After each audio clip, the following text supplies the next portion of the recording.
Tu peux travailler de manière assez lente quand tu travailles un move ou tu travailles un exercice, mais le but étant de passer très rapidement en condition de match. Pourquoi? Parce qu'en match, tu ne rencontreras pas la même chose et ce sera beaucoup plus difficile et tu ne maîtriseras pas ton mouvement avec la même intensité.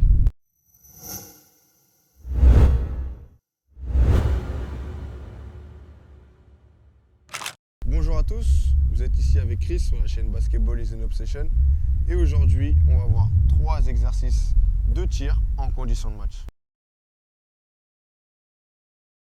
Donc le premier, ce sera en réception.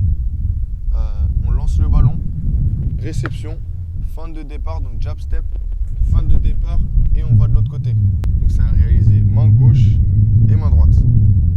L'important avec ce jab step, c'est vraiment de faire un mini step, un mini pas pour pouvoir faire feinte d'aller d'un côté et une fois que le défenseur réagit, accélérer de l'autre côté sur un dribble puis tir.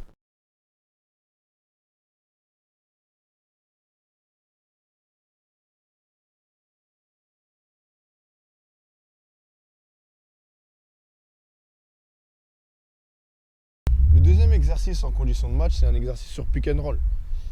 Sur pick and roll, il faut justement bien utiliser le pick and roll pour que le défenseur soit pris dans l'écran.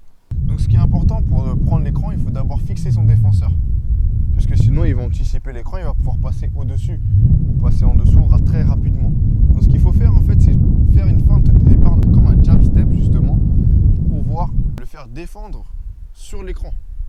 Vous orientez vers l'écran. Une fois que le défenseur est fixé et que vous orientez vers l'écran, vous avez juste à prendre l'écran correctement et de passer le plus près possible, donc épaule contre épaule, avec votre coéquipier. Pour ce faire, vous pouvez également aussi ajouter un plot ou quelque chose de plus grand si vous avez, pour pouvoir justement imiter l'écran de votre coéquipier. Et après justement avoir passé l'écran, il faut vous préparer à tirer. Donc pour rappel, donc vous faites une feinte de départ à l'opposé de l'écran pour justement pouvoir fixer votre défenseur, un dribble pour pouvoir prendre l'écran, un deuxième dribble et ensuite on tire.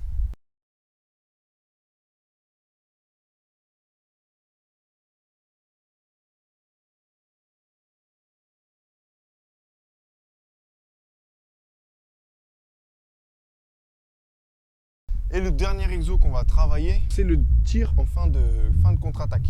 C'est pousser le ballon, arriver en fin de contre-attaque, s'arrêter à mi-distance, pull-up. Pour cet exo-là, il est important d'accélérer, comme si on était en condition de match, et de pouvoir bien placer ses appuis pour tirer. Parce que forcément, on a la vitesse, mais il faut également avoir l'équilibre.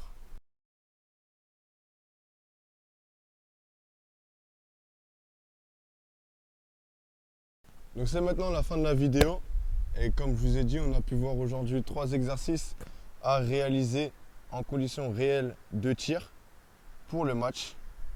Donc pour vous rappeler, on a pu voir le tir avec le jab step, on a pu voir le tir sur pick and roll et on a pu voir le tir en fin de contre-attaque. C'est important de pouvoir réaliser ces exercices à gauche et à droite parce que comme je vous ai dit, on essaye de développer selon les différentes situations qu'on peut rencontrer en match. Et en match, on peut se rencontrer à gauche et à droite. Donc il est vraiment très important de travailler les deux côtés.